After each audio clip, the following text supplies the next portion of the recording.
এই যে এটা হচ্ছে আমাদের মাংস, যেটা মাখানো একদম রেডি, মাখিয়ে প্রায় 1-2 ঘন্টা আগে মাখিয়ে রেখেছে। এটা নারকেলের দুধ, এই নারকেলের দুধ দিয়ে মাংসটা রান্না হবে। এই যে পেঁয়াজ ভাজা চলছে এখন, পেঁয়াজটা হালকা বাদামি রং করে ভেজে নেবে, তারপরে মাংসের মধ্যে দেবে।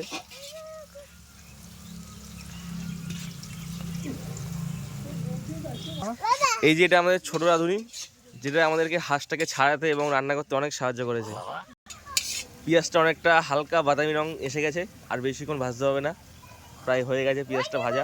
এই যে এখন মশলা দেওয়া হচ্ছে, মশলাটা দিয়ে দিল, মশলাটাকে এবারে ভালো করে কষাবে।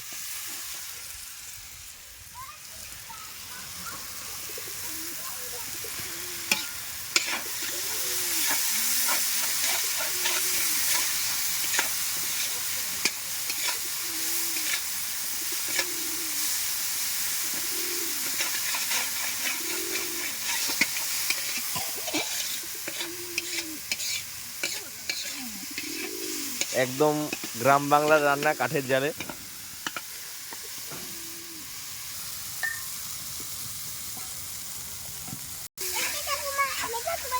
এই যে দেখুন কীভাবে মশলাটা ভাজা হচ্ছে, তেলটা যখন মশলার উপরে উঠে আসবে তখন মশলাটা হয়ে গেছে মনে হবে, আমরা বুঝতে পারবো যে মশলাটা ভাজা হয়ে গেছে একদম।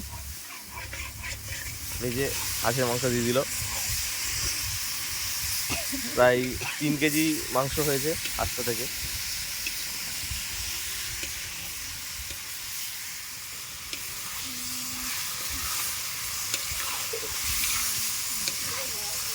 এই যে আমাদের যে রাঁধুনি হাত লাগিয়েছে, এতে টেস্টটা আরও বেশি আসবে মাংসতে।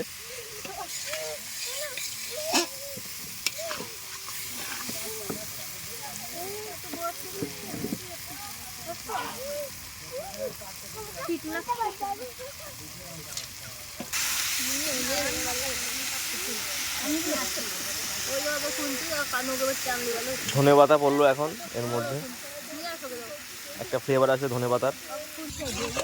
মিনিমাম 20 মিনিট এটাকে ভালো করে কষাতে হবে, যাতে মশলাগুলো এর মধ্যে ভালো করে ঢুকে যায়।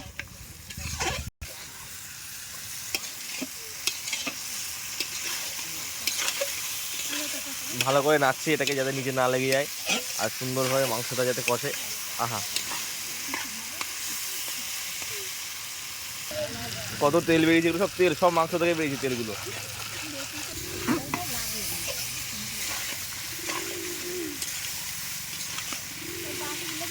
এখনই দেখে আমার জিভে জল চলে এসেছে, কি সুস্বাদু হবে এই মাংস, আমি ভাবতেই পারছি না।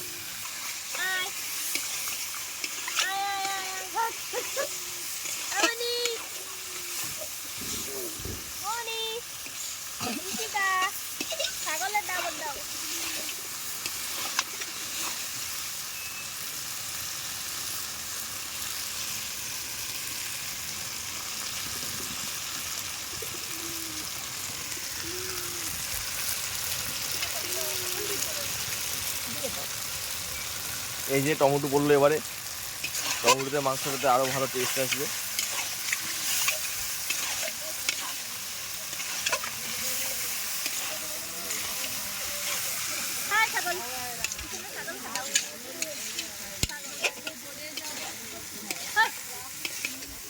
সম্পূর্ণটাই কাঠের জালে, সম্পূর্ণটাই।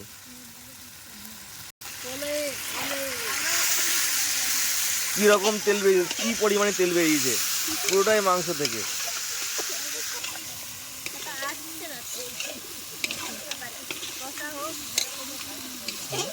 3 কিলো মাংস হয়েছে না 3.5 কিলো?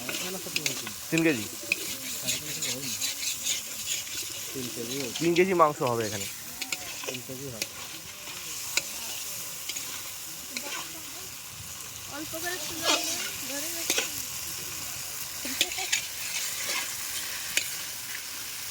মনিকারি বলছে বন ভোজন আসছে, বন ভোজন।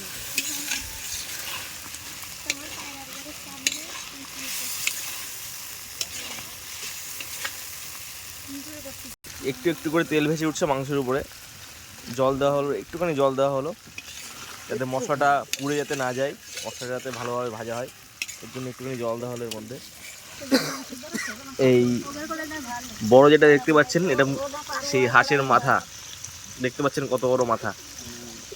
তেল একটু একটু করে তেল ভেসে রয়েছে উপরে, একটু একটু করে তেল ভেসে রয়েছে দেখতে পাচ্ছেন। রান্নাটা অনেকটা হয়ে এসছে।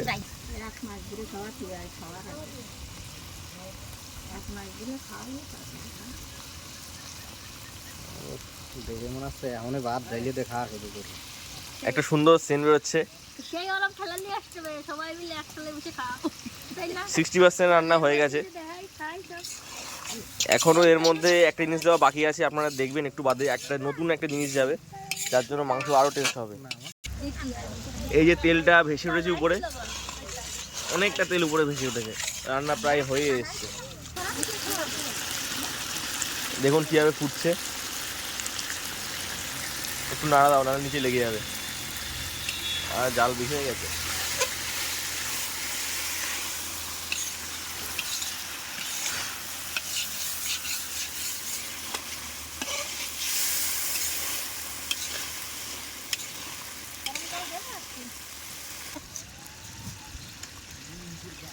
খাসির মাংস যেরকম তার থেকেও বেশি টেস্ট এটা। লবণ টবণ কিরম দিচ্ছেন? এই যে আমাদের বড় খুন্তি চলে এসছে এখন, এতক্ষণ ছোট খুন্তি দিয়ে নাড়তে হচ্ছিল, নাড়া যাচ্ছিল না ঠিক করে, এখন বড় খুন্তি চলে এসছে।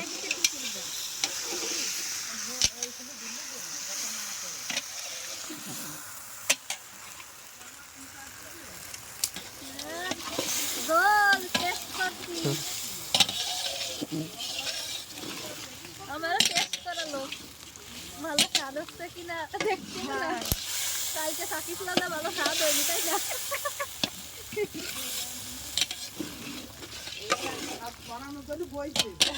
আমারই বাড়তি কইছিল, রান্না মার করতে চলে রান্না খাওয়া যায় না। এখন অন্য মানুষের রান্না করলে বেশি বেশি খায়। হ্যাঁ, খাওয়া যায় না। মানে জল খাবে না করে না, ওদের জল খেলে খাবেই না। আলো খাওয়াতে হয়, তোর মারবো কিভাবে? আমার কাছে খাইয়ে পারে।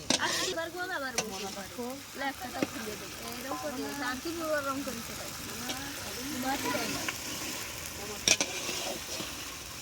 আবার দিনে এখানে বেলাই আছে, আর দিনে দিনে রং আসছে।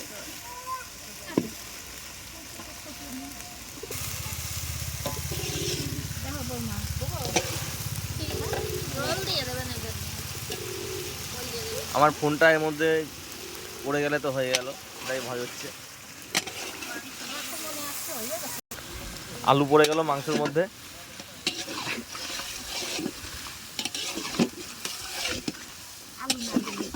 আলু না দিলে মাংস ঠিক, আলুটাই খুব বেশি ভালো লাগে খেতে মাংসের সাথে সাথে। আর আলুর মধ্যে সব মশলা ঢুকে যাবে, এখন আলুটা দিল এই টাইমে।